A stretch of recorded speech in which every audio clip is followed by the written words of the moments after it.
If you ever bought yourself or your kids a musical instrument only to have it sit and collect dust, well, you're not alone. But you can still make beautiful music with it. Jerry Gressinger tells us how in tonight's Upside Report on location in Saratoga Springs.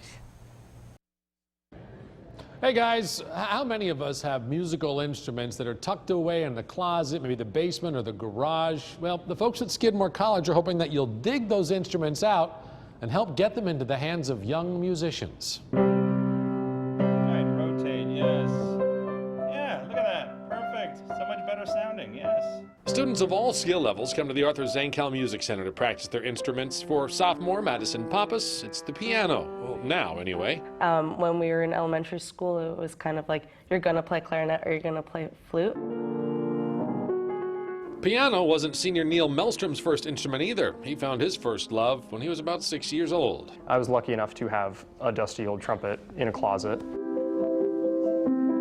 It was his dad's, and it was that discovery that first gave him the gift of music, a gift he and Madison want to make sure other kids can experience. What if I didn't have that trumpet? Then I'd probably be in a very different spot right now. And Good, then a fourth. Professor Evan Mack has been working in the music department at Skidmore for 10 years, since the time his son was born, who's now in the band at Ticonderoga Elementary School.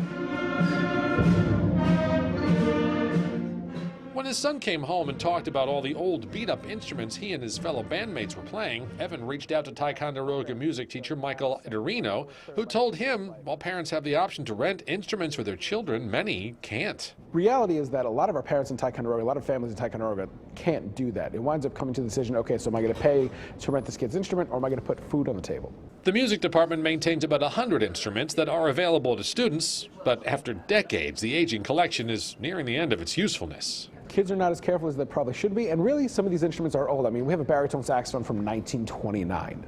And it's being held together, you know, with paper clips and some duct tape, and it's literally, and it's constantly being sent out. That's all Evan had to hear, betting that there are other homes like Neil's where instruments may be collecting dust. He and his students planned a used instrument drive. As soon as I bring it up and talk to people, they go, wait a minute, I have a clarinet that I haven't used. And I go, well, here's a direct pipeline on how it can be really put to good use, and a new generation of student can make music. Yes, donations can be a tax write-off. Local music shops have already offered to do needed repairs, and they won't just be helping Ticonderoga. Depending on the turnout, they'll help as many schools as they can. You coming out as a community member and saying, here's an instrument, here's how I can help, that's going to be another way to put your voice saying music matters.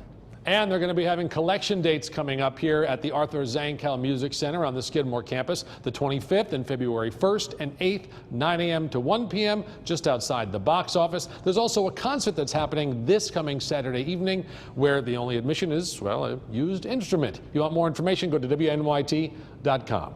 Jerry Gressinger, News Channel 13. We'll send it back to you. How neat is that? Yeah. Thanks, Jerry. Now that's a way to make beautiful music. Now, how do I get my piano over to Skidmore? I gotta think about it's that. It's a little tough. Now the violin in the basement, that's that you easy. could do, yeah. Yep.